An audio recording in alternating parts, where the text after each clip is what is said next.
सो पहला तो मैं 1 साल ਜਿਹੜਾ ਸੀ 5/7/2023 ਨੂੰ ਪੂਰਾ ਹੋ ਗਿਆ ਉਸ ਕੈਂਪੇਨ ਨੂੰ। ਸੋ 1 ਸਾਲ ਦੇ ਵਿੱਚ ਪੰਜਾਬ ਪੁਲਿਸ ਨੇ ਕਾਫੀ ਉਪਲਬਧੀਆਂ ਕੀਤੀਆਂ ਡਰੱਗਸ ਫਰੰਟ ਦੇ ਉੱਤੇ। ਸੋ ਕੁਝ ਰਿਕਵਰੀਜ਼ ਮੈਂ ਪਹਿਲਾਂ ਦੱਸਣੀਆਂ ਚਾਹਾਂਗਾ ਕਿ ਜਿਹੜੀਆਂ ਇਸ ਸਮੇਂ ਦੇ ਦੌਰਾਨ ਇਸ ਪੂਰੇ 1 ਸਾਲ ਦੇ ਦੌਰਾਨ ਟੋਟਲ 12,218 FIR ਦਰਜ ਹੋਈਆਂ, ਜਿਹਦੇ 'ਚ 16,360 ਜਿਹੜੇ ਦੋਸ਼ੀ ਨੇ ਉਹ ਗ੍ਰਿਫਤਾਰ ਕੀਤੇ ਗਏ। ਕਮਰਸ਼ੀਅਲ ਕੁਆਂਟੀਟੀ ਦੀਆਂ ਜਿਹੜੀਆਂ FIR ਨੇ 1458 FIR ਦਰਜ ਹੋਈਆਂ और ਵੱਡੇ ਸਮਗਲਰ ਜਿਹੜੇ ਅਰੈਸਟ ਕੀਤੇ ਗਏ ਨੇ 2351 ਵੱਡੇ ਸਮਗਲਰ ਜਿਹੜੇ ਨੇ ਅਰੈਸਟ ਕੀਤੇ ਗਏ ਇਸ ਸਮੇਂ ਦੇ ਦੌਰਾਨ। ਮੀਡੀਅਮ ਕੁਆਂਟੀਟੀ ਦੀਆਂ 9216 FIR ਦਰਜ ਹੋਈਆਂ, ਸਮਾਲ ਕੁਆਂਟੀਟੀ ਦੀਆਂ 1540 FIR ਦਰਜ ਹੋਈਆਂ। ਔਰ ਕਮਰਸ਼ੀਅਲ ਕੁਆਂਟੀਟੀ ਦੀ ਜਦੋਂ ਆਪਾਂ ਗੱਲ ਕਰੀਏ ਤਾਂ ਸਭ ਤੋਂ ਵੱਧ FIR ਪਟਿਆਲਾ ਜ਼ਿਲ੍ਹੇ ਦੇ ਵਿੱਚ 114 ਦਰਜ ਹੋਈਆਂ, 96 FIR ਹੁਸ਼ਿਆਰਪੁਰ ਦੇ ਵਿੱਚ ਤੇ 96 FIR ਜਿਹੜੀਆਂ ਨੇ STF ਪੁਲਿਸ ਸਟੇਸ਼ਨ ਜਿਹੜਾ SAH ਨਗਰ ਦੇ ਵਿੱਚ ਉੱਥੇ ਦਰਜ ਕੀਤੀਆਂ ਗਈਆਂ।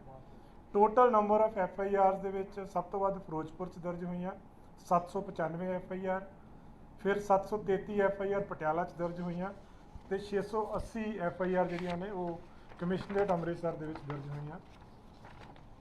ਕਾਫੀ ਵੱਡੀ ਮਾਤਰਾ ਦੇ ਵਿੱਚ ਡਰੱਗਸ ਦੀ ਰਿਕਵਰੀ ਹੋਈ ਇਸ ਪੀਰੀਅਡ ਦੇ ਦੌਰਾਨ, ਜਿਹਦੇ ਵਿੱਚ ਹੈਰੋਇਨ ਜਿਹੜੀ ਆ ਟੋਟਲ 1220 ਕਿਲੋ ਹੈਰੋਇਨ ਜਿਹੜੀ ਆ ਉਹ ਜ਼ਬਤ ਕੀਤੀ ਗਈ ਆ, ਜਿਹਦੇ ਵਿੱਚੋਂ 147 ਕਿਲੋ ਜਿਹੜੀ ਸੀ ਉਹ ਦੂਸਰੀਆਂ ਸਟੇਟਸ ਤੋਂ ਪੰਜਾਬ ਪੁਲਿਸ ਦੀ ਐਕਟਿਵ ਇਨਫੋਰਸਮੈਂਟ ਦੇ ਨਾਲ, ਤੇ 1073 ਕਿਲੋ ਦੇ ਕਰੀਬ ਜਿਹੜੀ ਆ ਉਹ ਪੰਜਾਬ ਦੇ ਅੰਦਰੋਂ ਰਿਕਵਰ ਕੀਤੀ ਗਈ ਹੈ। 797 ਕਿਲੋਗ੍ਰਾਮ ਓਪੀਐਮ ਰਿਕਵਰ ਕੀਤੀ ਹੈ, 375 ਕੁਇੰਟਲ ਪੌਪੀ ਹਸਕ ਰਿਕਵਰ ਕੀਤੀ ਹੈ, 45 ਕਿਲੋ ਚਰਸ, 902 ਕਿਲੋ ਗਾਂਜਾ ਤੇ 65,49,399 ਜਿਹੜੀਆਂ ਨੇ ਉਹ ਇੰਜੈਕਸ਼ਨਸ ਟੈਬਲੇਟਸ ਤੇ ਅਲੱਗ-ਅਲੱਗ ਯੂਨਿਟਸ ਜਿਹੜੇ ਆ ਉਹ ਇਸ ਸਮੇਂ ਦੇ ਦੌਰਾਨ ਜ਼ਬਤ ਕੀਤੇ ਗਏ। ਵੱਡੀ ਮਾਤਰਾ ਦੇ ਵਿੱਚ ਡਰੱਗ ਮਨੀ ਰਿਕਵਰ ਕੀਤੀ ਹੈ, ਜਿਹਦੇ 'ਚ 12 ਕਰੋੜ 33 ਲੱਖ ਜਿਹੜਾ ਰੁਪਇਆ ਵਾ ਡਰੱਗ ਮਨੀ ਜਿਹੜੀ ਹੈ ਰਿਕਵਰ ਕੀਤੀ ਹੈ। ਜਿਹੜੇ ਵਹੀਕਲ ਇਨਵੋਲਵ ਸੀਗੇ 3261 ਵਹੀਕਲ ਕਨਫਿਸਕੇਟ ਕੀਤੇ ਗਏ ਆ ਔਰ ਇਸ ਸਮੇਂ ਦੇ ਦੌਰਾਨ 954 ਜਿਹੜੇ ਪ੍ਰੋਕਲੇਮਡ ਅਫੈਂਡਰ ਨੇ NDPS ਐਕਟ ਦੇ ਉਹ ਅਰੈਸਟ ਕੀਤੇ ਗਏ ਆ, ਕਿਉਂਕਿ ਇੱਕ ਸਪੈਸ਼ਲ ਕੈਂਪੇਨ ਪ੍ਰੋਕਲੇਮਡ ਅਫੈਂਡਰਸ ਦੇ ਖਿਲਾਫ ਵੀ ਚਲਾਇਆ ਗਿਆ ਸੀ ਇਸ ਸਮੇਂ ਦੇ ਦੌਰਾਨ। ਇਸੇ ਤਰ੍ਹਾਂ ਜਿਹੜੀਆਂ ਪਿਛਲੇ ਹਫਤੇ ਦੀਆਂ ਜਿਹੜੀਆਂ ਅਚੀਵਮੈਂਟਸ ਆ ਉਹ ਵੀ ਦੱਸਣਾ ਚਾਹਾਂਗਾ ਮੈਂ। ਪਿਛਲੇ ਹਫਤੇ ਦੇ ਵਿੱਚ 205 FIR ਦਰਜ ਕੀਤੀਆਂ ਗਈਆਂ, 297 ਅਕਿਊਜ਼ਡ ਅਰੈਸਟ ਕੀਤੇ ਗਏ ਆ ਤੇ 32 ਜਿਹੜੇ ਨੇ ਕਮਰਸ਼ੀਅਲ ਕੁਆਂਟੀਟੀ ਦੇ ਕੇਸਿਸ ਰਜਿਸਟਰ ਕੀਤੇ ਗਏ ਆ, ਜਿਹਦੇ 'ਚ 56 ਦੋਸ਼ੀ ਜਿਹੜੇ ਨੇ ਗ੍ਰਿਫਤਾਰ ਕੀਤੇ ਗਏ ਆ। 5.5 ਕਿਲੋ ਹੈਰੋਇਨ ਪਿਛਲੇ ਹਫਤੇ ਫੜੀ ਗਈ ਹੈ। ਇਸੇ ਤਰ੍ਹਾਂ ਓਪੀਐਮ ਜਿਹੜੀ ਹੈ 11 ਕਿਲੋ ਓਪੀਐਮ ਤੇ 10 ਹੋਰ POs ਜਿਹੜੇ ਨੇ ਅਰੈਸਟ ਕੀਤੇ ਗਏ ਆ। ਸੋ ਕੁੱਲ 964 PO ਜਿਹੜੇ ਨੇ ਇਸ ਪੂਰੀ ਕੈਂਪੇਨ ਦੇ ਟਾਈਮ ਦੇ ਉੱਤੇ ਜਿਹੜੇ ਨੇ ਉਹ ਗ੍ਰਿਫਤਾਰ ਕੀਤੇ ਗਏ ਆ। ਇਸੇ ਤਰ੍ਹਾਂ ਪੰਜਾਬ ਪੁਲਿਸ ਦੇ ਜਿਹੜੇ ਬਾਕੀ ਸਪੈਸ਼ਲਾਈਜ਼ਡ ਵਿੰਗਸ ਨੇ ਉਹਨਾਂ ਨੇ ਵੀ ਇਸ ਸਮੇਂ ਦੇ ਦੌਰਾਨ ਕਾਫੀ ਉਪਲਬਧੀਆਂ ਜਿਹੜੀਆਂ ਪ੍ਰਾਪਤ ਕੀਤੀਆਂ, ਜਿਹਦੇ 'ਚ ਜਿਹੜੀ AGTF ਜਿਹਦਾ ਸਪੈਸ਼ਲੀ ਗਠਨ ਕੀਤਾ ਗਿਆ ਸੀਗਾ ਐਂਟੀ ਗੈਂਗਸਟਰ ਟਾਸਕ ਫੋਰਸ ਦਾ, ਉਹਨਾਂ ਨੇ ਟੋਟਲ ਜਿਹੜੇ ਨੇ ਗੈਂਗਸਟਰ ਜਿਹੜੇ ਇਸ ਸਮੇਂ ਦੇ ਦੌਰਾਨ ਅਰੈਸਟ ਕੀਤੇ ਆ ਜਾਂ ਥਰੂ ਡਿਸਟ੍ਰਿਕਟ ਪੁਲਿਸ ਅਰੈਸਟ ਕੀਤੇ ਆ ਉਹ 688 ਗੈਂਗਸਟਰ ਅਰੈਸਟ ਕੀਤੇ ਆ ਔਰ 5 ਜਿਹੜੇ ਨੇ ਹਾਰਡਕੋਰ ਕ੍ਰਿਮੀਨਲਸ ਜਿਹੜੇ ਨਿਊਟਰਲਾਈਜ਼ ਕੀਤੇ ਗਏ ਆ। ਇਸੇ ਤਰ੍ਹਾਂ ਜਿਹੜੇ ਮੋਡਿਊਲਸ ਬਸਟ ਕੀਤੇ 208 ਗੈਂਗਸਟਰਸ ਦੇ ਮੋਡਿਊਲਸ ਬਸਟ ਕੀਤੇ ਗਏ ਆ ਔਰ 667 ਵੈਪਨਸ ਅਲੱਗ-ਅਲੱਗ ਤਰ੍ਹਾਂ ਦੇ ਰਿਕਵਰ ਕੀਤੇ ਆ। 157 ਜਿਹੜੇ ਨੇ ਵਹੀਕਲ ਜਿਹੜੇ ਕਿ ਇਲੀਗਲ ਐਕਟੀਵਿਟੀਜ਼ ਦੇ ਵਿੱਚ ਇਨਵੋਲਵਡ ਸੀਗੇ ਵਹੀਕਲਸ ਰਿਕਵਰ ਕੀਤੇ ਆ। ਇਸੇ ਤਰ੍ਹਾਂ AGTF ਨੇ ਵੀ ਆਪਣੇ ਕੰਟਰੀਬਿਊਸ਼ਨ ਦੇ ਨਾਲ 44 ਕਿਲੋ ਜਿਹੜੀ ਹੈ ਹੈਰੋਇਨ ਰਿਕਵਰ ਕੀਤੀ ਹੈ। ਸਿਮਿਲਰਲੀ ਜਿਹੜਾ ਸਾਡਾ ਇੰਟਰਨਲ ਸਿਕਿਉਰਿਟੀ ਵਿੰਗ ਆ ਉਹਨਾਂ ਨੇ ਐਂਟੀ ਟੈਰੋਰਿਜ਼ਮ ਫਰੰਟ ਦੇ ਉੱਤੇ ਵੀ ਕਾਫੀ ਕੰਮ ਕੀਤਾ ਪਿਛਲੇ ਸਮੇਂ ਦੇ ਦੌਰਾਨ, ਜਿਹਦੇ 'ਚ 18 ਜਿਹੜੇ ਨੇ ਟੈਰਰਿਸਟ ਮੋਡਿਊਲਸ ਬਸਟ ਕੀਤੇ ਗਏ ਔਰ 143 ਟੈਰਰਿਸਟ ਓਬਲੀਕ ਰੈਡੀਕਲਸ ਜਿਹੜੇ ਹਾਰਡਕੋਰ ਸੀਗੇ ਜਿਹੜੇ ਕਿ ਇਲੀਗਲ ਐਕਟੀਵਿਟੀਜ਼ ਦੇ ਇਨਵੋਲਵਡ ਸੀਗੇ ਵਿੱਚ ਉਹਨਾਂ ਨੂੰ ਅਰੈਸਟ ਕੀਤਾ ਗਿਆ ਔਰ ਕਾਫੀ ਵੱਡੀ ਮਾਤਰਾ ਦੇ ਵਿੱਚ ਵੈਪਨਸ ਜਿਹਦੇ 'ਚ 31 ਰਾਈਫਲਸ, 209 ਪਿਸਟਲਸ, 5 ਟਿਫਨ IDs ਤੇ 6.78 kg ਜਿਹੜਾ ਨਾ RDX ਉਹ ਰਿਕਵਰ ਕੀਤਾ ਗਿਆ। ਡਰੋਨਸ ਜਿਹੜੇ ਨੇ ਕਨਫਿਸਕੇਟ ਕੀਤੇ ਗਏ ਨੇ 51 ਡਰੋਨਸ ਉਹ BSF ਦੇ ਨਾਲ ਮਦਦ ਦੇ ਨਾਲ ਪੰਜਾਬ ਪੁਲਿਸ ਨੇ ਬਾਰਡਰ ਏਰੀਆ ਦੇ ਵਿੱਚ 51 ਜਿਹੜੇ ਡਰੋਨ ਨੇ ਉਹ ਕਨਫਿਸਕੇਟ ਕੀਤੇ ਆ।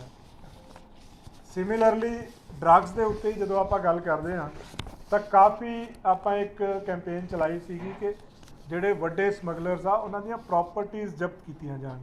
ਸੋ ਇਸ ਸਮੇਂ ਦੇ ਦੌਰਾਨ ਕਾਫੀ ਵੱਡੀ ਮਾਤਰਾ ਦੇ ਵਿੱਚ ਕੰਮ ਹੋਇਆ। ਟੋਟਲ ਜਿਹੜੇ ਕੇਸਿਸ ਨੇ 66 ਐਸੇ ਕੇਸਿਸ ਆ ਜਿਹਦੇ ਵਿੱਚ ਸਮਗਲਰਸ ਦੀ ਪ੍ਰਾਪਰਟੀ ਫੋਰਫਿਟ ਕੀਤੀ ਗਈ ਹੈ। ਸੋ ਟੋਟਲ ਜਿਹੜੀ ਪ੍ਰਾਪਰਟੀ ਫੋਰਫਿਟ ਕੀਤੀ ਗਈ ਹੈ ਉਹ 26 ਕਰੋੜ 72 ਲੱਖ ਦੀ ਪ੍ਰਾਪਰਟੀ ਫੋਰਫਿਟ ਕੀਤੀ ਹੈ, ਜਿਹਦੇ ਵਿੱਚ ਸਭ ਤੋਂ ਵੱਧ ਬਰਨਾਲਾ ਜ਼ਿਲ੍ਹੇ ਦੇ ਵਿੱਚ 13 ਕੇਸਿਸ ਦੇ ਵਿੱਚ ਪ੍ਰਾਪਰਟੀ ਫੋਰਫੀਚਰ ਹੋਇਆ ਹੈ, ਫਾਜ਼ਿਲਕਾ ਦੇ ਵਿੱਚ 9 ਕੇਸਿਸ 'ਚ ਹੋਇਆ ਹੈ, ਮਲੇਰਕੋਟਲਾ 'ਚ 6 ਕੇਸਿਸ 'ਚ ਹੋਇਆ ਹੈ, STF ਤੇ ਤਰਨਤਾਰਨ ਜ਼ਿਲ੍ਹੇ ਨੇ ਅਲੱਗ-ਅਲੱਗ ਆਪਣੇ ਤੌਰ ਤੇ 5-5 ਕੇਸਿਸ ਦੇ ਵਿੱਚ ਜਿਹੜੀ ਆ ਪ੍ਰਾਪਰਟੀ ਫੋਰਫੀਚਰ ਕੀਤੀ ਹੈ।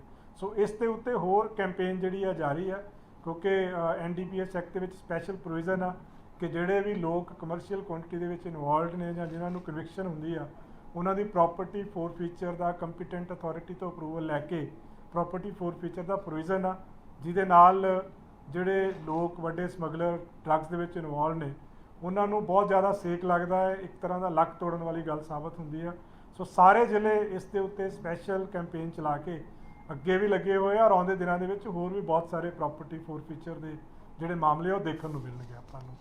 ਸੋ ਇਹ ਡਰੱਗਸ ਦੇ ਉੱਤੇ, ਗੈਂਗਸਟਰਸ ਦੇ ਉੱਤੇ, ਟੈਰਰਿਜ਼ਮ ਦੇ ਉੱਤੇ ਜਿਸ ਤਰ੍ਹਾਂ ਪੰਜਾਬ ਪੁਲਿਸ ਕੰਮ ਕਰ ਰਹੀ ਆ, ਇਹ ਕੈਂਪੇਨ ਮਾਨਯੋਗ CM ਸਾਹਿਬ ਦੀਆਂ ਹਦਾਇਤਾਂ ਦੇ ਮੁਤਾਬਕ ਇਸੇ ਤਰ੍ਹਾਂ ਹੀ ਅਗਲੇ ਆਉਂਦੇ ਟਾਈਮ ਦੇ ਵਿੱਚ ਵੀ ਜਾਰੀ ਰਹੇਗਾ ਇਹ ਕੈਂਪੇਨ। ਸਰ ਅੱਜ ਵੀ CM ਸਾਹਿਬ ਦੀ ਮੀਟਿੰਗ ਹੋਈ ਹੈ ਨਸ਼ੇ ਨੂੰ ਲੈ ਕੇ, ਕਾਫੀ ਜਿਹੜੀ ਉਪਲਬਧੀ ਹੈ, ਹੋਰ ਵੀ ਜਿਹੜਾ NDPS ਮਾਮਲੇ 'ਚ ਵੀ ਹੋਰ ਸ਼ੋਧ ਕਰਨ ਦੀ ਜਿਹੜੀ ਗੱਲ ਹੈ ਉਹ ਕੀਤੀ ਗਈ ਹੈ, ਡਰੋਨ ਦੀ ਤੁਸੀਂ ਗੱਲ ਕੀਤੀ ਹੈ, ਕਿਸ ਤਰ੍ਹਾਂ ਕੋਆਰਡੀਨੇਸ਼ਨ ਜਿਹੜਾ ਹੋ ਰਿਹਾ ਜਿੱਦਾਂ ਪਿਛਲੇ ਦਿਨਾਂ ਦੇਖੋ ਬਹੁਤ ਅੱਛਾ ਹੈ, ਜਿਸ ਤਰ੍ਹਾਂ ਮੈਂ ਦੱਸਿਆ ਬਾਕੀ ਏਜੰਸੀਜ਼ ਦੇ ਨਾਲ BSF ਦੇ ਨਾਲ ਬੜਾ ਅੱਛਾ ਕੋਆਰਡੀਨੇਸ਼ਨ ਹੈ ਪੰਜਾਬ ਪੁਲਿਸ ਦਾ। ਅੱਜ ਮਾਨਯੋਗ ਗ੍ਰਹਿ ਮੰਤਰੀ ਜੀ ਦੇ ਨਾਲ ਇੱਕ ਵੀਡੀਓ ਕਾਨਫਰੰਸ ਹੋਈ ਸੀਗੀ ਮਾਨਯੋਗ CM ਸਾਹਿਬ ਦੀ ਤੇ ਬਾਕੀ ਆਫੀਸਰਸ ਦੀ, ਉਹਦੇ ਵਿੱਚ ਵੀ ਜਿਹੜੇ ਇਸ਼ੂਜ਼ ਪੰਜਾਬ ਨਾਲ ਰਿਲੇਟਡ ਨੇ ਉਹ ਟੇਕਅਪ ਕੀਤੇ ਗਏ ਔਰ ਪੰਜਾਬ ਦੇ ਵਿੱਚ ਡਰੱਗਸ ਦੇ ਅਗੇਂਸਟ ਜਿਹੜੀ ਡਰਾਈਵ ਚੱਲ ਰਹੀ ਹੈ ਉਹਨੂੰ ਹੋਰ ਸਟਰੈਂਥਨ ਕੀਤਾ ਜਾਊਗਾ ਆਉਂਦੇ ਦਿਨਾਂ ਦੇ ਵਿੱਚ।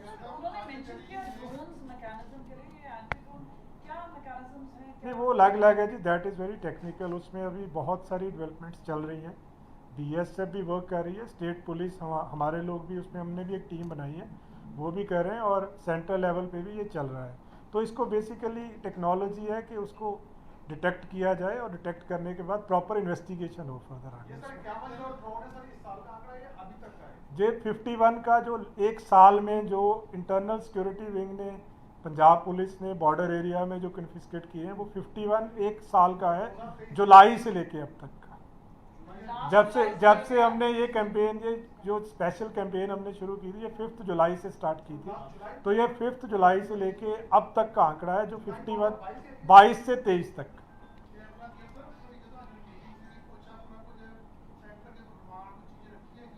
नहीं डिटेल्स मेरे को नहीं हैगियां जी सारियां, बट मेन इशूज़ ਜਿਹੜੇ ਪੰਜਾਬ ਨਾਲ ਰਿਲੇਟਡ ਉਹ ਮੈਂ ਤੁਹਾਨੂੰ ਦੱਸ ਦਿੱਤੇ ਆ। ਜਿਹੜੇ ਇੱਕ ਤਾਂ NCB ਦਾ ਸੈਂਟਰ ਬਣਨਾ ਅੰਮ੍ਰਿਤਸਰ ਦੇ ਵਿੱਚ, ਉਹਦੇ ਲਈ ਲੈਂਡ ਆਲਰੇਡੀ ਜਿਹੜੀ ਆ ਪ੍ਰੋਵਾਈਡ ਕਰ ਦਿੱਤੀ ਗਈ ਹੈ ਤੇ ਬਾਕੀ ਪ੍ਰੋਸੈਸ ਜਿਹੜਾ ਵਾ ਪਾਈਪਲਾਈਨ 'ਚ ਉਹ ਚੱਲ ਰਿਹਾ ਵਾ ਸਾਰਾ ਪ੍ਰੋਸੈਸ, ਔਰ ਜਿੱਥੇ ਜਿੱਥੇ ਬਾਰਡਰ ਏਰੀਆ ਨੂੰ ਸਟਰੈਂਥਨ ਕਰਨ ਦੀ ਗੱਲ ਆ ਉਹ ਵੀ ਟੇਕ ਅਪ ਕੀਤਾ ਜਾ ਰਿਹਾ ਵਾ।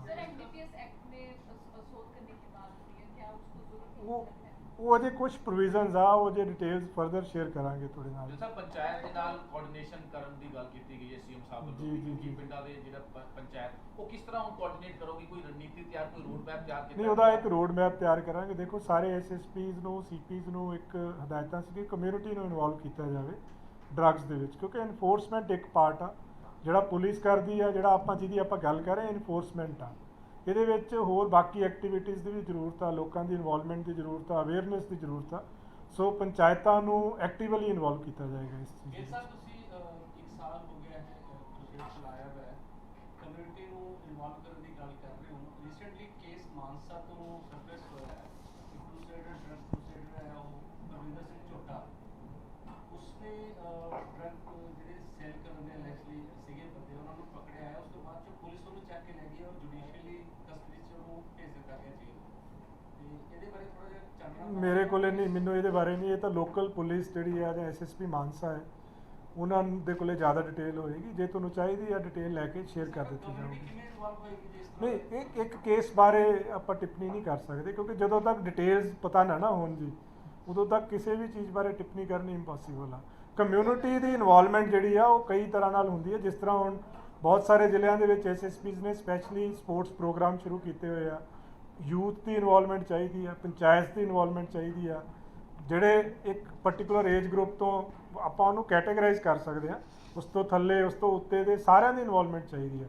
ਜਿਹੜਾ ਇੱਕ ਸਪੈਸੀਫਿਕ ਕੇਸ ਆ ਉਹਦੀਆਂ ਡਿਟੇਲਸ ਜਦੋਂ ਤੱਕ ਪੂਰੀਆਂ ਪਤਾ ਨਾ ਹੋਣ ਉਹਦੇ ਬਾਰੇ ਟਿੱਪਣੀ ਨਹੀਂ ਦਿੱਤੀ ਜਾ ਮਾਨਸਾ ਦੇ ਸਕਦੀ। ਬਹੁਤ ਸਾਰੇ ਲੋਕਾਂ ਨੇ ਸਰ ਧਰਨਾ ਲਗਾਇਆ ਹੋਇਆ ਉੱਥੇ ਜੀ। ਐਸਾ ਮੈਂ ਉਹੀ ਤਦੇ ਕਹਿ ਰਿਹਾ ਜੀ, ਉਹ ਲੋਕਲ ਜਿਹੜੇ ਹੈ ਨਾ ਉਹੀ ਦੱਸ ਸਕਦੇ ਆ ਕੀ ਸਰਕਮਸਟੈਂਸਿਸ ਸੀਗੇ, ਕੀ ਇਸ਼ੂ ਸੀਗੇ, ਜਾਂ ਕੀ ਉੱਥੇ ਇਹੋ ਜਿਹਾ ਇਸ਼ੂ ਆਇਆ ਹੈ ਜਿਹਦੇ ਕਰਕੇ ਐਕਸ਼ਨ ਲੈਣਾ ਪਿਆ, ਉਹ ਲੋਕਲ ਹੀ ਦੱਸ ਸਕਦੇ ਆ। SSP ਮਾਨਸਾ ਤੋਂ ਕੋਈ ਡਿਟੇਲਸ ਹਾਂ ਮੈਂ ਲੈ ਸਕਦਾ ਜੀ, ਲੈ ਲਵਾਂਗਾ ਡਿਟੇਲ। ਲੱਗਦਾ ਨਹੀਂ ਕਿ ਜਿਸ ਤਰੀਕੇ ਨਾਲ ਝੋਟੇ ਨੂੰ ਫਸਾਇਆ ਗਿਆ, ਇਹ ਗੱਲ ਨਿਕਲ ਕੇ ਬਾਹਰ ਆਈ ਕਿ ਜਿਸ ਬੰਦੇ ਨੂੰ ਉਹਨਾਂ ਨੇ ਦੱਸਿਆ ਪੁਲਿਸ ਨੂੰ ਕਿ ਇਹ ਬੰਦਾ ਡਰੱਗਸ ਵੇਚਦਾ ਜਾਂ ਕੁਝ ਵੀ, ਪੁਲਿਸ ਨੇ ਇਹ ਕਿਹਾ ਕਿ ਉਹ ਬੰਦਾ ਸੁਸਾਈਡ ਕਰ ਸਕਦਾ ਜਾਂ ਇਸ ਦਾ ਨਾਮ ਲੈ ਰਿਹਾ, ਇਸ ਕਰਕੇ ਸਾਨੂੰ ਚੱਕਣਾ ਪੈ ਰਿਹਾ। ਨਹੀਂ, ਮੈਂ ਜਿੱਦਾਂ ਤੁਹਾਨੂੰ ਕਿਹਾ ਜੀ, ਜਦੋਂ ਤੱਕ ਕੇਸ ਦੀਆਂ ਡਿਟੇਲਸ ਮੈਂ ਲੈ ਲਾਂਗਾ ਐਸਐਸਪੀ ਮਾਨਸਾ ਤੋਂ, ਜੋ ਵੀ ਫੈਕਟਸ ਹੋਣਗੇ ਸ਼ੇਅਰ ਕੀਤੇ ਜਾਣਗੇ, ਕਿਉਂਕਿ ਉਹ ਆਪਣੇ ਲੈਵਲ ਤੇ ਉਹਨਾਂ ਨੇ ਜੇ ਕੋਈ ਡਿਸੀਜਨ ਲਿਆ ਹੈ ਉਹਦਾ ਕੀ ਰੈਸ਼ਨਲ ਆ ਉਹੀ ਦੱਸ ਸਕਦੇ ਆ ਉਸ ਗਿੱਲ ਚੀਜ਼ ਸਾਹਿਬ, ਜਿੱਦਾਂ ਤੁਸੀਂ ਲਗਾਤਾਰ ਇਹ ਕਹਿ ਰਹੇ ਹੋ ਕਿ ਅਸੀਂ ਰਿਕਵਰੀਜ਼ ਕੀਤੀ ਹੈ, ਲੇਕਿਨ ਉੱਪਰੀ ਲੈਵਲ ਤੇ ਤੁਹਾਡੀ ਕੋਈ ਮੋਨੀਟਰਿੰਗ ਹੁੰਦੀ ਹੈ? ਕਿਉਂਕਿ ਕਈ ਇਲਜ਼ਾਮ ਹੁਣ ਵੀ ਲੱਗਦੇ ਆ ਰਹੇ ਹੈ ਲੋਕਾਂ ਵੱਲੋਂ, ਜਾਂ ਕਿ ਵੀ ਹਜੇ ਵੀ ਡਰੱਗਸ ਵਿਕ ਰਿਹਾ ਹੈ ਤੇ ਹੋਰ ਵੀ ਕਈ ਇਸ ਤਰ੍ਹਾਂ ਦੀ ਚੀਜ਼ਾਂ ਸਾਹਮਣੇ ਆਉਂਦੀਆਂ। ਉੱਪਰੀ ਲੈਵਲ ਤੇ ਕੋਈ ਮੋਨੀਟਰਿੰਗ ਹੁੰਦੀ ਹੈ ਸਰ, ਕਿ ਜਿਹੜੀ ਵੀ ਨਹੀਂ ਦੇਖੋ, ਸਾਡੇ ਜਿਸ ਤਰ੍ਹਾਂ ਮੈਂ ਅੱਗੇ ਵੀ ਦੱਸਿਆ, ਸਾਡਾ ਇੱਕ ਤਾਂ ਸਾਡਾ ਸਪੈਸ਼ਲ ਜਿਹੜਾ ਵਿੰਗ ਹੈ STF ਆ, STF ਲੈਵਲ ਤੇ ਤਾਂ ਅਸੀਂ ਇਸ ਲੈਵਲ ਤੱਕ ਮੋਨੀਟਰਿੰਗ ਕਰ ਰਹੇ ਹਾਂ ਕਿ ਈਵਨ ਡਰੱਗਸ ਦੇ ਕੇਸਿਸ ਦੇ ਵਿੱਚ ਕਿੰਨੀ ਰਿਕਵਰੀਜ਼ ਹੋਈਆਂ। ਪਲੱਸ ਹੁਣ ਅਸੀਂ ਜਿਹੜਾ ਨਵਾਂ ਇੱਕ ਹੋਰ ਸ਼ੁਰੂ ਕੀਤਾ ਕਿ ਡਿਫਾਲਟ ਬੇਲਸ ਕਈ ਵਾਰੀ ਹੋ ਜਾਂਦੀਆਂ, ਜਿਹਦੇ 'ਚ 90 ਦਿਨ ਦਾ ਟਾਈਮ ਹੁੰਦਾ ਜਾਂ 180 ਦਿਨ ਦਾ ਟਾਈਮ ਹੁੰਦਾ, ਜਿਹਦੇ ਵਿੱਚ ਕੋਰਟ 'ਚ ਚਲਾਨ ਪ੍ਰੈਜ਼ੈਂਟ ਕਰਨਾ ਹੁੰਦਾ ਹੈ। ਸੋ ਉਹਦਾ ਵੀ ਅਸੀਂ ਸਪੈਸ਼ਲ ਹੁਣ ਐਨਾਲਿਸਿਸ ਕਰ ਰਹੇ ਹਾਂ ਕਿ ਪਿਛਲੇ ਟਾਈਮ ਦੇ ਵਿੱਚ ਕਿੰਨੀਆਂ ਡਿਫਾਲਟ ਬੇਲਸ ਹੋਈਆਂ, ਜਿਹੜੇ ਕੰਸਰਨਡ ਆਫੀਸਰਸ ਆ ਉਹਨਾਂ ਦੇ ਖਿਲਾਫ ਕੀ ਐਕਸ਼ਨ ਲਿਆ ਗਿਆ, ਜਿੱਥੇ ਐਕਸ਼ਨ ਨਹੀਂ ਲਿਆ ਗਿਆ ਹੁਣ ਤੱਕ ਉੱਥੇ ਅਸੀਂ ਇਨਸ਼ੋਰ ਕਰਾਂਗੇ। DGP ਸਾਹਿਬ ਵੱਲੋਂ ਹਦਾਇਤਾਂ ਹੈ, ਬਕਾਇਦਾ ਉਹਨਾਂ ਵੱਲੋਂ ਸਾਰਿਆਂ ਨੂੰ ਇੱਕ ਸਖਤ ਹਦਾਇਤਾਂ ਜਾਣਗੀਆਂ। ਐਂਡ ਉਹ ਐ ਨਹੀਂ ਕਿ ਕੋਈ ਅਸੀਂ ਕੋਈ ਜਨਰਲ ਗੱਲ ਕਰ ਰਹੇ, ਕੇਸ ਬਾਈ ਕੇਸ ਬੇਸਿਸ ਅਸੀਂ ਐਨਾਲਿਸਿਸ ਕਰ ਰਹੇ ਹਾਂ ਕਿ ਕਿਹੜੇ ਕੇਸ 'ਚ ਬੇਲ ਹੋਈ, ਕਿਉਂ ਬੇਲ ਹੋਈ, ਉਸ ਏਰੀਆ ਦਾ SHO ਕੌਣ ਸੀਗਾ, DSP ਕੌਣ ਸੀਗਾ, ਉਸ ਏਰੀਆ ਦੇ SSP CP ਕੌਣ ਸੀਗੇ, ਔਰ ਜਿਸ ਲੈਵਲ ਤੇ ਜਿਹਦੀ ਨਿਗਰਾਨੀ ਆ ਉਸ ਅਨੁਸਾਰ ਉਹਨਾਂ ਦੇ ਖਿਲਾਫ ਕਾਰਵਾਈ ਜਿਹੜੀ ਹੈ ਉਹ ਆਰੰਭੀ ਜਾਏਗੀ। ਇਸ सर, केस में। ऑर्डर इस स्टोरी बठिंडा जेल में बंद है सर। क्या ऐसा है कि दिल्ली पुलिस ने 2 बार प्रोटेक्शन वारंट को ले जाने के लिए आपसे संपर्क किया लेकिन पंजाब पुलिस ने मना कर दिया कि हमारे पास सिक्योरिटी नहीं है? ਨਹੀਂ, ਇਹਦੇ ਬਾਰੇ ਮੈਨੂੰ ਨਹੀਂ ਪਤਾ ਜੀ। ਇਹ ਤਾਂ ਜਿਹੜੇ ਕੋਈ ਇਨਵੈਸਟੀਗੇਸ਼ਨ ਕਰ ਰਹੇ ਆ ਨਾ ਉਸ ਕੇਸਿਸ ਦੀ, ਉਹੀ ਦੱਸ ਸਕਦੇ ਆ ਤੁਹਾਨੂੰ, ਜਾਂ ਪ੍ਰਿਜ਼ਨ ਡਿਪਾਰਟਮੈਂਟ ਦੱਸ ਸਕਦਾ। ਸਰ, ਲੋਕਾਂ ਨਾਲ ਕਹਿੰਦੇ ਮਿਲ ਕੇ ਜਿਹੜਾ ਸਭ ਤੋਂ ਕੰਪਲੇਂਟਸ ਰਹਿ ਗਈ ਜਿੱਦਾਂ ਕਿ ਬੜੀ ਗੱਲ ਚੱਲ ਰਹੀ ਸੀ ਕਰਕੇ ਅਕਸਰ ਇਹੀ ਹੈਗਾ ਕਿ ਜਿਹੜੀ ਕੰਪਲੇਂਟਸ ਕਿਸੇ ਪੁਲਿਸ ਸਟੇਸ਼ਨ ਦੇ SHO ਦੇ ਖਿਲਾਫ ਹੁੰਦੀ ਹੈ, ਜਦੋਂ ਕਿਸੇ SHO ਦੇ ਸਾਥੀ ਉਹ ਘੁੰਮ ਕੇ ਹੀ ਜਿਹੜੀ ਹੈ ਉਹ ਕੰਸਰਨ ਥਾਣੇ ਚ ਆ ਜਾਂਦੀ ਹੈ। ਇਹ ਤਾਂ ਮੈਕੈਨਿਜ਼ਮ ਜਿਹੜਾ ਨਹੀਂ ਜਿਹੜੇ ਸੈਂਸਿਟਿਵ ਹੈ ਡਰੱਗਸ ਪੁਲਿਸ ਦੀ ਕੰਪਲੇਂਟਸ ਅਕਸਰ ਹੁੰਦੀਆਂ ਕਿ ਪੁਰਾਣਾ ਇਨਵੋਲ ਹੈ, ਉਹਦੀ ਕੋਈ ਲੱਗ ਕਿਤੇ ਵਿੰਗ ਦਿੱਤੀ ਜਾਵੇ ਕੋਈ, ਤਾਂ ਕਿ ਨਹੀਂ, ਇਹ ਬਹੁਤ ਵਧੀਆ ਬਾਜਵਾ ਜੀ, ਬਹੁਤ ਵਧੀਆ ਸੁਝਾਅ ਆ। ਇਸ ਤੇ ਕਰ ਸਕਦੇ ਆ। ਈਵਨ ਅਸੀਂ ਇੱਕ ਨੋਡਲ ਆਫੀਸਰ ਜ਼ਿਲ੍ਹਾ ਲੈਵਲ ਦੇ ਉੱਤੇ ਬਣਾ ਸਕਦੇ ਹਾਂ ਕਿ ਜਿਹੜੀਆਂ ਵੀ ਡਰੱਗਸ ਰਿਲੇਟਡ ਕੰਪਲੇਂਟਸ ਹੋਣ, ਸਪੈਸ਼ਲੀ ਜਿਹੜੀਆਂ ਕਿਸੇ ਦੇ ਖਿਲਾਫ ਬਾਈ ਨੇਮ ਹੁੰਦੀਆਂ, ਉਹਨਾਂ ਨੂੰ ਇੱਕ ਲੈਵਲ ਦੇ ਉੱਤੇ ਵੈਰੀਫਾਈ ਕੀਤਾ ਜਾਵੇ। ਔਰ ਜੇ ਅਫਸਰਾਂ ਦੇ ਖਿਲਾਫ ਆਉਂਦੀਆਂ, SHO DSP ਦੇ ਖਿਲਾਫ ਆਉਂਦੀਆਂ, ਤਾਂ ਮਿਨੀਮਮ SP ਲੈਵਲ ਤੇ ਉਹਦੀ ਇਨਕੁਆਇਰੀ ਉਸ ਚੀਜ਼ ਦੀ वेरिफिकेशन होगी। सो ਇਹਨੂੰ ਅਸੀਂ ਕਰਾਵਾਂਗੇ ਜੀ ਜ਼ਰੂਰ, हर हाल में। सर, NIA की चार्जशीट में जो खुलासा हुआ है उसमें कहा है कि एक पाकिस्तानी आदमी का लिंक मिला है हामिद का, जी। तो उसके बारे में बताइए कि आप मुझे नहीं डिटेल्स पता जी, मैंने भी अभी देखा है, तो वो जो इन्वेस्टिगेशन कर रहे हैं वही शेयर कर सकते हैं उसके बारे में। अंडमान निकोबार जाएगा जी सर? हाँ जी, अंडमान निकोबार ਸਰ, ਜੋ ਗੈਂਗਸਟਰ नहीं ਇਹਦੇ ਬਾਰੇ ਮੈਨੂੰ ਨਹੀਂ ਪਤਾ ਜੀ, ਅਜੇ ਇਸ ਸਟੇਜ ਤੇ ਕੁਝ ਵੀ ਕਹਿਣਾ ਬੜਾ ਜਲਦਬਾਜ਼ੀ ਹੋਏਗੀ। पंजाब पुलिस को जाने के ਉਹ ਤਾਂ ਅਜੇ ਇਸ ਸਟੇਜ ਤੇ ਕੋਈ ਡਿਸੀਜਨ ਕੀ ਹੁੰਦਾ ਪਤਾ ਨਹੀਂ ਹੁੰਦਾ ਇਹਦੇ ਬਾਰੇ ਵਿੱਚ। और सर ड्रोन स्पोर्टिंग की भी एक विटनेस की थी जनरल ਤੁਹਾਡੇ ਕੋਲ ਫਿਗਰਸ ਹੁੰਦੇ ਆ। ਦੇਖੋ ਜਰਨਲੀ ਜੋ ਲਾਸਟ ਈਅਰ ਦੇਖਣ ਚ ਆਇਆ ਸੀ, ਅਰਾਊਂਡ 244 ਦੇ ਆਸ-ਪਾਸ ਦੀ ਫਿਗਰ ਸੀਗੀ 244 ਲਾਸਟ ਈਅਰ ਜਿਹੜੀ ਫਿਗਰ ਸੀਗੀ, 2022 ਦੀ ਜਿਹੜੀ ਫਿਗਰ ਸੀਗੀ।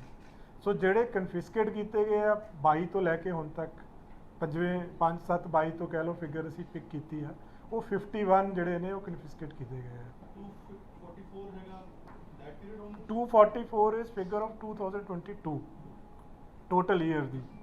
ਸੋ ਇਸ ਸਾਲ ਅਜੇ ਮੇਰੇ ਕੋਲ ਐਗਜ਼ੈਕਟ ਫਿਗਰ ਨਹੀਂ ਹੈਗੀ, ਬਟ ਸਾਈਟਿੰਗਸ ਪ੍ਰੋਬੇਬਲੀ ਪਿਛਲੇ ਸਾਲ ਨਾਲੋਂ ਘੱਟ ਨੇ ਕੰਪੈਰੀਟਿਵਲੀ। ਸੋ ਐਗਜ਼ੈਕਟ ਫਿਗਰ ਵੀ ਆ ਜਾਏਗੀ ਆਪਣੇ ਕੋਲੇ, ਬਟ ਸਾਲ 'ਚ ਜਿਹੜੀਆਂ ਅਸੀਂ ਕਨਫਿਸਕੇਟ ਕੀਤੀਆਂ ਅੱਜ ਤੋਂ ਲੈ ਕੇ 1 ਸਾਲ ਤੱਕ, ਉਹ 51 ਨੇ ਟੋਟਲ ਜਿਹੜੇ ਨੇ। ਸਰ ਇਲੀਗਲ ਵੈਪਨਸ ਕਾਫੀ ਆ ਰਹੇ ਨੇ, ਜਿਵੇਂ ਸ਼ੂਟਆਊਟਸ ਹੁੰਦੇ ਨੇ, ਕਾਫੀ ਇਲੀਗਲ ਵੈਪਨਸ, ਉਹਨਾਂ ਦੀ ਰਿਕਵਰੀ ਕਿੰਨੀ ਸੀ? ਨਹੀਂ, ਇਹਦੇ ਵਿੱਚ ਜੇ ਦੇਖੋ ਸਾਡੀਆਂ ਟੀਮਸ ਜਿਹੜੀਆਂ ਸਪੈਸ਼ਲਾਈਜ਼ਡ ਬਣੀਆਂ ਹੋਈਆਂ, ਜਿੱਦਾਂ AGTF ਨੇ, ਮੈਂ ਜਿੱਦਾਂ ਦੱਸਿਆ ਤੁਹਾਨੂੰ, ਉਹਨਾਂ ਨੇ ਬਹੁਤ ਵੱਡੀ ਮਾਤਰਾ ਦੇ ਵਿੱਚ ਕਰੀਬ AGTF ਨੇ 607 ਵੈਪਨ ਰਿਕਵਰ ਕੀਤੇ ਆ ਪਿਛਲੇ 1 ਸਾਲ ਦੇ ਵਿੱਚ। ਸਿਮਿਲਰਲੀ ਜਿਹੜਾ ਸਾਡਾ ਇੰਟਰਨਲ ਸਿਕਿਉਰਿਟੀ ਵਿੰਗ ਆ, ਜਿਹੜਾ ਐਂਟੀ ਟੈਰਰਿਸਟ ਫਰੰਟ ਤੇ ਕੰਮ ਕਰਦਾ ਹੈ, ਉਹਨਾਂ ਨੇ ਵੀ ਕਰੀਬ 31 ਰਾਈਫਲਸ ਤੇ 209 ਰਿਵਾਲਵਰਸ ਯਾਨੀ 240 ਵੈਪਨ ਉਹਨਾਂ ਨੇ ਰਿਕਵਰ ਕੀਤੇ ਆ। ਸੋ ਪਿਛਲੇ ਇਹ ਮੈਂ ਜ਼ਿਲ੍ਹਿਆਂ ਤੋਂ ਇਲਾਵਾ ਵੀ ਕਹਿ ਰਿਹਾ ਕਿ ਜਿਹੜੇ ਸਾਡੇ ਕਾਫੀ ਵੱਡੀ ਮਾਤਰਾ ਦੇ ਵਿੱਚ ਇਲੀਗਲ ਵੈਪਨਸ ਰਿਕਵਰ ਹੋਏ ਆ। ਸੋ ਇਹਦੇ ਖਿਲਾਫ ਜਿਹੜੇ ਸਾਡੇ ਵਿੰਗ ਬਣੇ ਆ AGTF, ਜਿੱਦਾਂ ਤੁਸੀਂ ਦੇਖਿਆ ਜੀ ਪਿਛਲੇ ਕਾਫੀ ਟਾਈਮ ਤੋਂ ਪੰਜਾਬ ਦੇ ਵਿੱਚ ਗੈਂਗਸਟਰਸ ਦੇ ਫਰੰਟ ਤੋਂ ਆਪਾਂ ਗੱਲ ਕਰੀਏ ਤਾਂ ਕਾਫੀ ਸ਼ਾਂਤੀ ਆ। ਸੋ ਇਟ ਜਸਟ ਇਫੈਕਟਿਵਨੈਸ ਕਰਕੇ ਆ AGTF ਦੀ, ਔਰ ਉਹ ਲਗਾਤਾਰ ਲੱਗੇ ਹੋਏ ਆ, ਲਗਾਤਾਰ ਵੈਪਨਸ ਸੀਜ਼ ਹੋ ਰਹੇ ਆ, ਲਗਾਤਾਰ AGTF ਲੱਗੀ ਹੋਈ ਆ, ਲਗਾਤਾਰ internal security wing, counter intelligence wing ਲੱਗਾ ਹੋਇਆ। ਇਹ in addition to district police ਆ ਜਿਹੜਾ ਮੈਂ ਕਹਿ ਰਿਹਾ। ਨਹੀਂ, ਉਸ ਤੋਂ ਪਹਿਲਾਂ ਵੀ ਕਾਫੀ ਘਟੀ ਹੈ ਜੀ ਐਕਟੀਵਿਟੀ, ਔਰ ਲੋਕੀ ਵੀ ਮਹਿਸੂਸ ਕਰਦੇ ਇਸ ਚੀਜ਼ ਨੂੰ। ਬਾਰਡਰ ਦੇ ਉੱਪਰ ਆ ਕੇ ਜਿਹੜੀ ਫਾਰਮਰ ਦੀ ਡਰੋਨ ਦੀ ਗੱਲ ਸੀ ਤਾਂ ਦੇਖੋ ਕੋਈ ਤਾਂ ਤੁਸੀਂ ਐਮਐਸਏ ਦੀ ਗੱਲ ਦੱਸੀ ਨਹੀਂ ਹੈ ਕਿ ਅਕਸਰ ਇਹ ਗੱਲ ਕਹਿੰਦੇ ਨੇ ਕਿ ਉੱਥੇ ਕੋਈ ਚਾਰ ਥਾਂ ਦੇ ਕੋਈ ਮੋਨੀਟਰਿੰਗ ਕਰਕੇ ਅਨੁਸਾਰ ਨਹੀਂ, ਉਹ ਦੇਖੋ BSF ਨੇ ਆਪਣਾ ਸਿਸਟਮ ਅੱਗੇ ਨਾਲੋਂ ਸਟਰੈਂਥਨ ਕੀਤਾ ਹੈ। ਸਟੇਟ ਗਵਰਨਮੈਂਟ ਦਾ ਦੇਖੋ, ਸਟੇਟ ਗਵਰਨਮੈਂਟ ਦਾ ਰੋਲ ਜਿਹੜਾ ਹੈ ਉਹ ਸੈਕੰਡ ਲਾਈਨ ਆਫ ਡਿਫੈਂਸ ਤੋਂ ਸਟਾਰਟ ਹੁੰਦਾ ਹੈ, ਬਟ ਕੋਆਰਡੀਨੇਸ਼ਨ ਆਪਸ ਦੇ ਵਿੱਚ ਪੂਰਾ ਰਹਿੰਦਾ ਦੋਨੋਂ ਏਜੰਸੀਜ਼ ਦਾ। ਔਰ ਪਿਛਲੇ ਟਾਈਮ ਦੇ ਵਿੱਚ ਜਿਹੜੇ ਇੰਨੇ ਡਰੋਨ ਆ, ਜਿੰਨੇ 51 ਆ, ਇਹ 'ਚੋਂ ਮੋਸਟਲੀ ਹੁਣ ਜਿਹੜੇ ਨੇ ਕਨਫਿਸਕੇਟ ਹੋਇਆ ਪਿਛਲੇ ਕੁਝ ਸਮੇਂ ਦੇ ਦੌਰਾਨ ਹੀ। ਸੋ ਇਹਦੇ ਤੇ ਸਰਵੇਲੈਂਸ ਆ, ਟੈਕਨੀਕਲ ਜਿਹੜੀ ਤੁਸੀਂ ਕਹਿ ਲਓ ਕਿ ਕੈਪੇਬਿਲਿਟੀ ਆ, ਵੱਧ ਰਹੀ ਆ ਡੇ ਬਾय डे, और ਇਹਦੇ 'ਚ ਹੋਰ ਤੁਹਾਨੂੰ ਮਿਲੇਗੀ उपलब्धि फर्दर भी अगे इस केस के ਵਿੱਚ।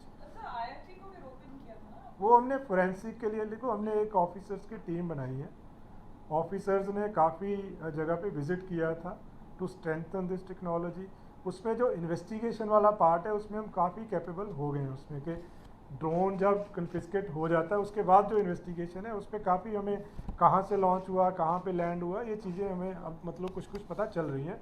लेकिन डिटेक्ट करने वाला जो पार्ट है उस पर अभी और काम चल रहा है उस पार्ट। ਰਾਜੀਤ ਵਗੈਰਾ ਤੇ ਤਾਂ ਕਿੰਨੇ ਦਿਨ ਤੋਂ ਬਾਅਦ ਵੀ ਫਰਾਰ ਹੈ ਸਰ, ਉਹਦਾ ਕੀ ਸਟੇਟਸ ਕੀ ਉਸ ਕੇਸ ਦਾ? ਕਿਉਂਕਿ ਡਰਗ ਦੇ ਉਹਦਾ ਸਟੇਟਸ ਦੇਖੋ, ਉਹ ਤਾਂ ਜਿਹੜੇ ਆਫੀਸਰ ਇਨਵੈਸਟੀਗੇਟ ਕਰ ਰਹੇ ਉਹਨਾਂ ਨੂੰ ਜ਼ਿਆਦਾ ਪਤਾ ਹੋਏਗਾ, ਬਟ ਜੋ ਪ੍ਰੋਸੀਜਰਲ ਫਾਰਮੈਲਿਟੀਜ਼ ਇਨਵੈਸਟੀਗੇਸ਼ਨ ਦੇ ਵਿੱਚ ਜ਼ਰੂਰਤ ਹੁੰਦੀ ਆ